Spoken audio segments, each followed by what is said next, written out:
سلام على ساكن الكربلاء سلام على زينة المرتضى سلام عليك اضطراب الهدى حسين يا حسين.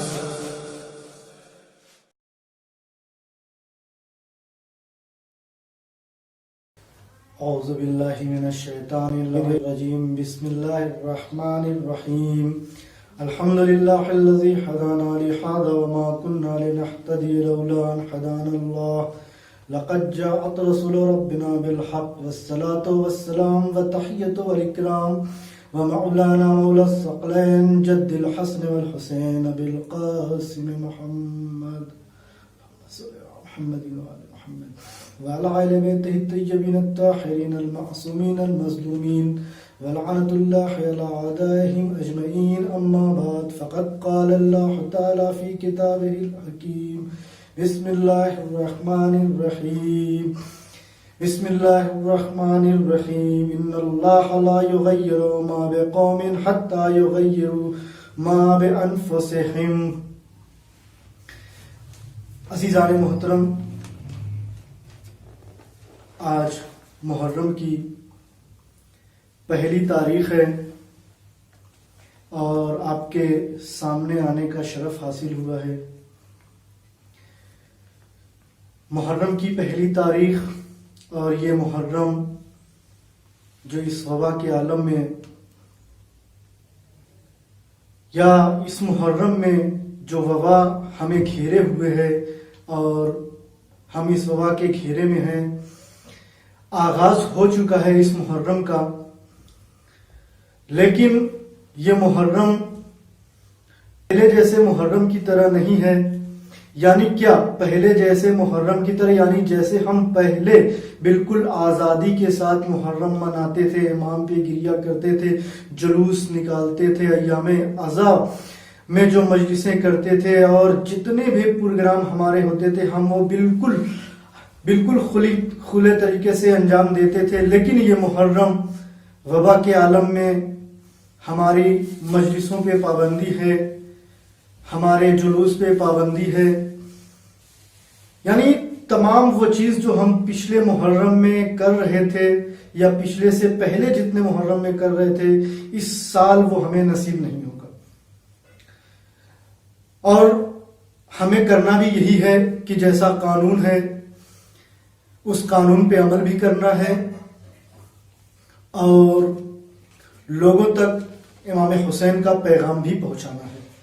اپنے قوم کی بقا بھی ضروری ہے، کیونکہ جس آیہ کریمہ کو میں نے آپ کے سامنے پیش کیا ہے وہ سورہ رات کی 11ویں آیت ہے اور اس میں پروردگار کھلے طور پہ کہہ رہا ہے کہ میں در حقیقت خدا کسی بھی قوم کے حالات کو نہیں بدلے گا لیکن جب تک وہ قوم خود اپنے آپ کو نہیں بدلے گی.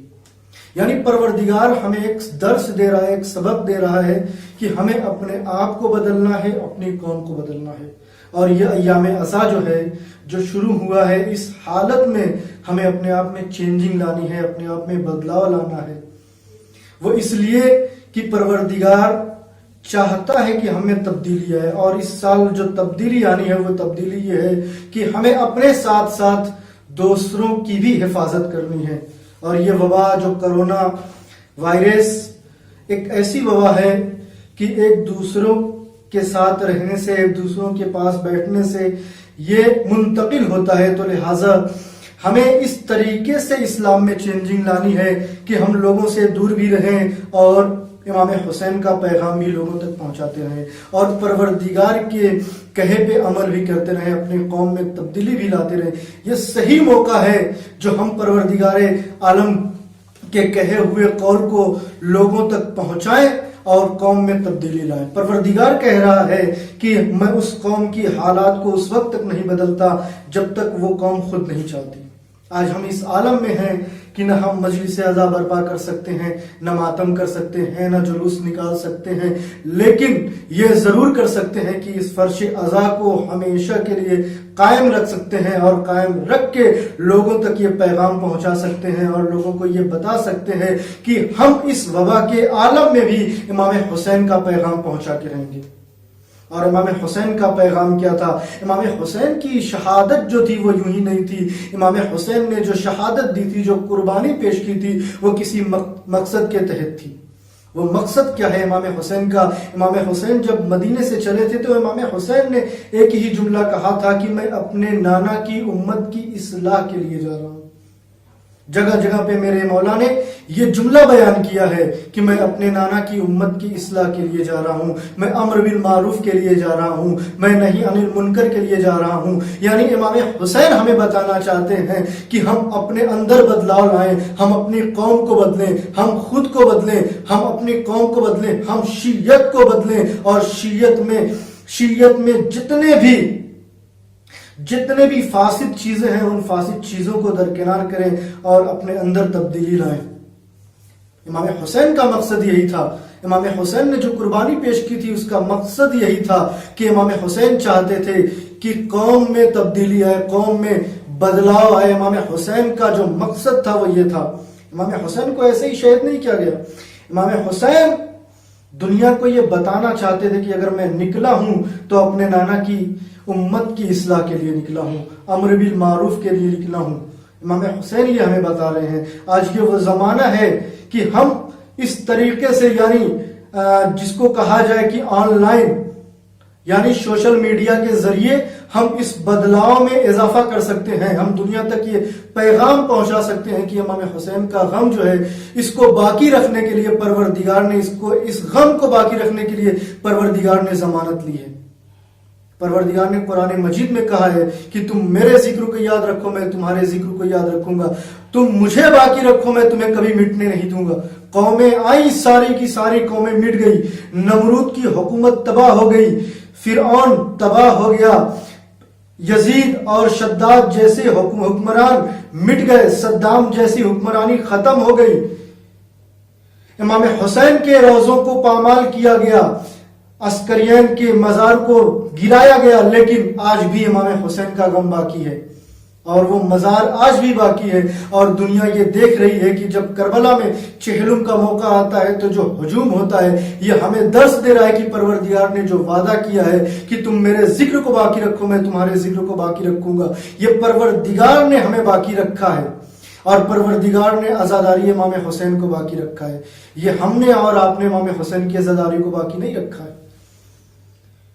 عزیزان محترم، یہ بہت ہی حساس مسئلہ ہے کہ ہمیں کس طریقے سے اپنی قوم کو باقی رکھنا ہے اور کس طریقے سے اپنی قوم کے حالات کو بدلنا ہے۔ آج کے اس پر آشوب ماحول میں جہاں ہر طریقے سے دشمن کی یہ سازش ہے کہ ہم حسینیت کو دبا دیں، ہم حسینیت کو مٹا دیں، ہم حسینیت کو ختم کر دیں، ایسے عالم میں بھی حسینیت کا باقی رہنا، پرچم اسلام کا سر بلند رہنا، یہ دلیل ہے کہ پروردگار کا سایہ ہمارے سروں پر ہے۔ پروردگار نے ہمیں اس منزل تک پہنچا کے رکھا ہے۔ اب ہماری ذمہ داری ہے کہ جب پروردگار ہمارے حالات کو بدلنا چاہتا ہے تو ہم اپنے حالات کو بدلیں، ہم اپنی جگہ کو بدلیں، ہم اپنی روش کو بدلیں۔ ہمیں کیا کرنا ہے کہ ہمارا پروردگار ہمیں خوش رکھے، ہمارا پروردگار ہماری حفاظت کرے۔ اس زمانے میں جہاں پوری دنیا شیعت کے خلاف ہے، جہاں پوری دنیا اسلام کو مٹانے کی کوشش کر رہی ہے، جہاں یہودیت اور مسیحیت اس پروگرام میں ہے کہ اسلام کو نیست و نابود کر دیا جائے، اور آپ اس حالات کو بھی دیکھ رہے ہیں جو آج کل بر صغیر میں ہندوستان و پاکستان اور جہاں جہاں بھی دیکھیں آپ کو ملاحظہ ہوگا، آپ ملاحظہ کریں گے کہ ہر کوئی یہ چاہتا ہے کہ اسلام میں تفرقہ پیدا کیا جائے، اسلام کو نیست و نابود کیا جائے۔ وہ جب اپنے حروے سے کامیاب نہیں ہوتے ہیں تو خود شیعت میں، شیعت کے لباس میں، شیعت کا لبادہ اوڑھ کے آتے ہیں اور شیعت میں اختلاف پیدا کرتے ہیں۔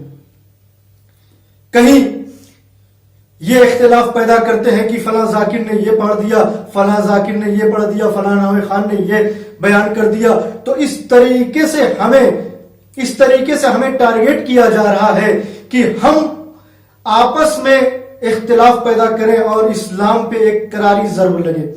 لہذا ہمیں ہوشیار رہنا ہے. ہمیں اپنے تفکر کو، ہمیں اپنے اندیشے کو اس طریقے سے بلند کرنا ہے کہ اسلام جو ہے باقی رہ جائے، حسینیت جو ہے باقی رہ جائے، شریعت جو ہے باقی رہ جائے. ورنہ دنیا میں بہت سارے مذہب ایسے ہیں جنہوں نے اپنے آپ کو نیست و نابود کر رکھا ہے، لیکن اسلام ایک ایسا مذہب ہے جو آج بھی باقی ہے اور قیامت تک باقی رہے گا. عزیزان محترم، پروردگار یہ چاہتا ہے. اور پروردگار کیوں چاہتا ہے عزیزان محترم؟ یہ اہل بیت کی محبت ہے جو ہمارے دلوں میں ہے، جو ہمارے دلوں میں ہے، جس نے ہمیں زندہ رکھا ہے. اور یہ زندہ رہنا ہمیں یہ بتاتا ہے کہ پروردگار عالم نے ہمیں اس ماحول میں بھی باقی رکھا ہے. یعنی یہ عزاداری ہے، یہ جلوس ہے، یہ ماتم ہے جس نے ہمیں زندہ رکھا ہے. پروردگار عالم قرآن مجید میں ارشاد فرما رہا ہے، لا يحب اللہ الجہر بالسوء، کہ خبردار کسی کے بارے میں برے الفاظ جو ہے بلند آواز سے نہ کہو. پروردگار عالم قرآن مجید میں کہہ رہا ہے کسی کے بارے میں کوئی الفاظ جو ہے بلند آواز میں مت کہو. پروردگار یہ کہہ رہا ہے اور یہ ہمیں اس بات پہ عمل کرنا ہے. لیکن پروردگار آگے بھی جا کے کہہ رہا ہے الا من ظلم، لیکن اگر کسی پہ ظلم ہوا ہے تو تم وہ جملہ جو ہے اگر کسی کو برا لگے تو بھی بلند آواز میں کہو. میں یہ بات کہوں گا کہ پروردگار جب امام مظلوم کربلا پہ ظلم ہوا ہے تو پروردگار یہ قرآن مجید میں کہہ رہا ہے کہ دیکھو امام حسین پہ ظلم ہوا ہے، اب تمہیں حق ہے تم شاہراہوں پہ جاؤ اور بلند آواز میں کہو کہ امام حسین پہ ظلم ہوا ہے، امام حسین پہ ظلم ہوا ہے، امام حسین کو پیاسا ذبح کیا گیا، امام حسین کو بے گناہ ذبح کیا گیا، امام حسین کو بے جرم و خطا قتل کیا گیا. یہ پروردگار عالم کہہ رہا ہے. اب یہ ہمیں کیسے بتانا ہے اس ماحول میں کہ ہمیں یہ دنیا تک یہ پیغام کیسے پہنچانا ہے کہ امام مظلوم کربلا پہ ظلم ہوا ہے. یہ پیغام اس پرآشوب ماحول میں سوشل میڈیا کے ذریعے لوگوں تک پہنچانا ہے کہ امام حسین پہ ظلم ہوا ہے. یہ جو ہم جلوس نکالتے ہیں یہ ہم لوگوں کو بتاتے ہیں کہ امام حسین پہ ظلم ہوا ہے. یہ جو ہم تعزیہ نکالتے ہیں یہ ہم لوگوں کو بتاتے ہیں کہ امام حسین پہ ظلم ہوا ہے. یہ جو ہم ماتم کرتے ہیں یہ لوگوں کو بتاتے ہیں کہ امام حسین پہ ظلم ہوا ہے. یہ جو مجلس کرتے ہیں، یہاں پہ جو بیان ہوتے ہیں، جو خطیب بیان کرتا ہے، یہ معلوم ہوتا ہے لوگوں کو کہ امام حسین پہ ظلم ہوا ہے. یہ ہے اصل مقصد امام حسین کو اور امام حسین کی مظلومیت کو بیان کرنے کا. لیکن اس مظلومیت کے ساتھ ساتھ یہ بھی بتانا ضروری ہے کہ امام حسین نے جس مقصد کے لیے قربانی پیش کی تھی ہمیں اس مقصد کو بھی باقی رکھنا ہے، اس مقصد کو پائمال نہیں ہونے دینا ہے. امام حسین کا مقصد تھا کہ نماز باقی رہ جائے، قرآن باقی رہ جائے، شریعت باقی رہ جائے، نانا کا دین باقی رہ جائے. تو ہمیں اب غور و فکر کرنی ہے کہ ہمیں کس طریقے سے امام حسین، امام مظلوم کربلا کے مقصد کو باقی رکھنا ہے. اس پورا شوق ماحول میں ہم سوشل میڈیا کے ذریعے یہ لوگوں تک پیغام پہنچائیں گے کہ امام حسین پہ ظلم ہوا ہے. اور یہ ہم اعلان کہتے ہیں، یہ ہم لوگوں تک پہنچاتے ہیں کہ امام حسین پہ ظلم ہوا ہے. اور امام حسین پہ ظلم ہوا ہے تو ہم لوگوں کو بتاتے رہیں گے، یہ علم نکال کے، یہ جلوس نکال کے، یہ شب بیداری کر کے دنیا تک یہ پیغام پہنچاتے رہیں گے. اور اپنی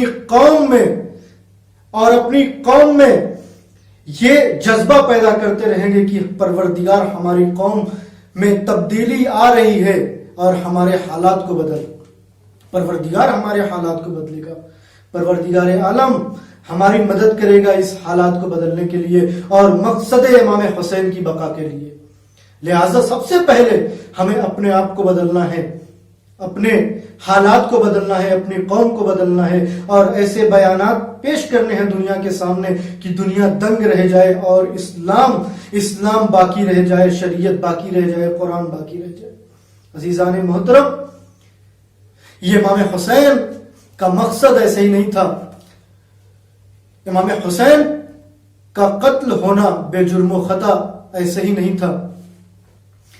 تو عزیزان محترم، امام حسین کا قتل ہونا یہ ہمیں بتاتا ہے روایات میں ہے، بہت ساری حدیث میں ہے، مقتل حسین خوارزمی اور بحار الانوار کی جلد میں ایک آیت اور ایک روایت ہے کہ رسول خدا صلی اللہ علیہ وسلم امام حسین کی مظلومیت کو امام حسین سے پہلے بیان کر رہے تھے۔ مسلمانوں کے درمیان رسول خدا نے خطبہ دیا کہ دیکھو میرے حسین کو شہید کر دیا جائے گا، میرا حسین بے جرم و خطا شہید کر دیا جائے گا، میرے حسین کو قتل کر دیا جائے گا، میرے حسین کے بچوں کو شہید کر دیا جائے گا۔ جب رسول خدا یہ خطبہ دے رہے تھے تو لوگوں میں گریہ زاری بلند ہو گیا، تو رسول خدا نے فرمایا اتبکونہ ولا تنصروا، تم روتے ہو، کس بات پہ روتے ہو؟ تم یہاں پہ رونا گوارا کرتے ہو لیکن مدد کرنا گوارا نہیں ہے تمہیں، تو لہٰذا ہمیں امام حسین کی مدد کرنی ہے اور امام حسین کے مقصد کو بچانا ہے، اور امام حسین کے مقصد کو بچانا بہت اہم کام ہے کہ ہمیں صرف رونا نہیں ہے، ہمیں امام حسین کی مدد کرنی ہے، اور امام حسین کی مدد اس زمانے میں جو ہے وہ ہے کہ امام حسین کے مقصد کو پامال ہونے سے بچانا ہے، ہمیں امام حسین کے مقصد کو پامال ہونے سے بچانا ہے۔ اگر ہم نے امام حسین کے مقصد کو بچا لیا تو اسلام بچ گیا، شریعت بچ گئی، قرآن بچ گیا۔ عزیزان محترم، وہ زمانہ تھا جب رسول بیان کر رہے تھے اور لوگ گریہ وزاری کر رہے تھے، لیکن ایک وہ بھی زمانہ تھا جب رسول خدا نے فرمایا تھا کہ میرا حسین کربلا کے میدان میں شہید کر دیا جائے گا۔ جب یہ جملہ رسول خدا کی زبان سے نکلا تو شہزادی نے فرمایا بابا جب میرا حسین شہید کر دیا جائے گا تو کیا کوئی ایسا ہے جو میرے لال پہ گریہ کرے گا، جو میرے لال پہ آنسو بہائے گا؟ تو رسول خدا نے فرمایا ہاں بیٹا، ایک پروردگار عالم ایک قوم پیدا کرے گا جو تمہارے بچے پہ گریہ کرے گی، جس کے جوان تمہارے بچے کے جوانوں پہ گریہ کریں گے، جس کے بوڑھے تمہارے حسین پہ گریہ کریں گے، جس کے بچے تمہارے بچوں پہ گریہ کریں گے۔ ہاں عزاداروں، پہلی محرم آ گئی، آپ گریہ کریں، تنہائی میں بیٹھ کے گریہ کریں، آنسو بہائیں، امام حسین کا غم منائیں۔ امام حسین کا غم منانا بہت ضروری ہے۔ میرا مظلوم امام اتنا مظلوم تھا کہ خود بیان فرماتا ہے کہ انا قتیل العبرا، مجھے رلا رلا کے مارا گیا، مجھے رلا رلا کے مارا گیا۔ عزاداروں، آج پہلی محرم ہے اور امام حسین پہ آج سے ہی گریہ کرنا ہمیں شروع کرنا ہے، اور اس قدر گریہ کرنا ہے کہ جب شہزادی ہمارے آنسو لینے آئے تو انہیں احساس نہ ہو کہ میرے لال کے چاہنے والوں نے نذرانہ جو پیش کیا ہے وہ کم ہے۔ عزاداروں، یہ ہمارے آنسو جو ہیں یہ ہمیں اس منزل تک پہنچائیں گے جہاں ہمیں جانا چاہتا ہے۔ شاعر نے بہت اچھا کہا ہے کہ بطول آپ کے رومال پا گئے آنسو، مسافرت میں تھے اب گھر آ گئے آنسو، مسافرت میں تھے اب گھر آ گئے آنسو، تو عمر بھر اسی معجزے پہ حیران ہوں کہ مجھ سے پہلے ہی جنت میں آ گئے آنسو۔ ارباب ازا، یہ آنسو ہے جو ہماری نجات کا ذریعہ ہے۔ ہاں، وہ شہزادی نے یہ جملہ پوچھا میرے لال پہ ماتم کون کرے گا؟ تو رسول نے فرمایا کہ بیٹی، تمہارے لال پہ تمہارے لال کے چاہنے والے ماتم کریں گے، پروردگار ایک قوم پیدا کرے گا جو تمہارے لال پہ گریہ کرے گی، جو تمہارے لال پہ آنسو بہائے گی۔ شہزادی یہ سن کے خاموش ہو گئی اور کچھ دیر کے بعد ایک جملہ فرمایا، اے میرے بابا مجھے اتنا بتا دو کہ جو میرے لال پہ آنسو بہائیں گے، میرے لال پہ گریہ کریں گے، آپ اسے کیا دیں گے؟ تو رسول نے فرمایا تھا، اے میری لال، ارے تو گواہ رہنا، میں تیرے لال پہ گریہ کرنے والوں کو جنت میں جگہ دوں گا۔ ہاں ارباب ازا، یہ جملہ شہزادی کے کانوں میں تھا جب امام حسین علیہ السلام نے مدینوں کو الوداع کہا ہے، اور الوداع کہہ کے 2 محرم کو والد کربلا ہوئے، اور 10 محرم کو عصر عاشور جب امام مظلوم کربلا تنہا میدان کربلا میں موجود ہوتے ہیں تو عزیزان میں موجود ہوتے ہیں تو ایک مرتبہ آواز دیتے ہیں کہ تم نے میرے عباس کو مارا، تم نے میرے علی اکبر کو مارا، آؤ میں تمہیں بتاتا ہوں کہ جنگ کیسے کرتے ہیں۔ اور یہ رشت پڑھنے کے بعد امام نے جنگ کرنا شروع کیا، جنگ کرتے جاتے ہیں اور یہ بیان کرتے جاتے ہیں، اینا اینا عباس، عباس کہاں آؤ میری جنگ دیکھو، اینا اینا علی اکبر کہاں آؤ میری جنگ دیکھو۔ جنگ کرتے جاتے ہیں، ایک مرتبہ آواز غیبی آئی، بس حسین بس۔ جیسے ہی یہ جملہ امام مظلوم کربلا کے کانوں تک ٹکرایا، امام نے تلوار کو نیام میں رکھا، بھاگی ہوئی فوجیں سمٹی۔ جب فوجیں سمٹی اور کوئی پتھر مارتا ہے، کوئی تیر مارتا ہے، کوئی تلوار مارتا ہے، ارباب اعضاء امام مظلوم کربلا گھوڑے پہ سنبھل نہ سکے، زمین پہ تشریف لائے۔ شہزادی زہرا نے اپنے دونوں ہاتھوں کو پھیلا دیا، آ میرے لال، آ میرے لال، آ میرے لال، سيعلم الذين ظلموا أي منقلب ينقلبون إنا لله وإنا إليه راجعون۔ حسين حسين يا حسين مولا، حسين حسين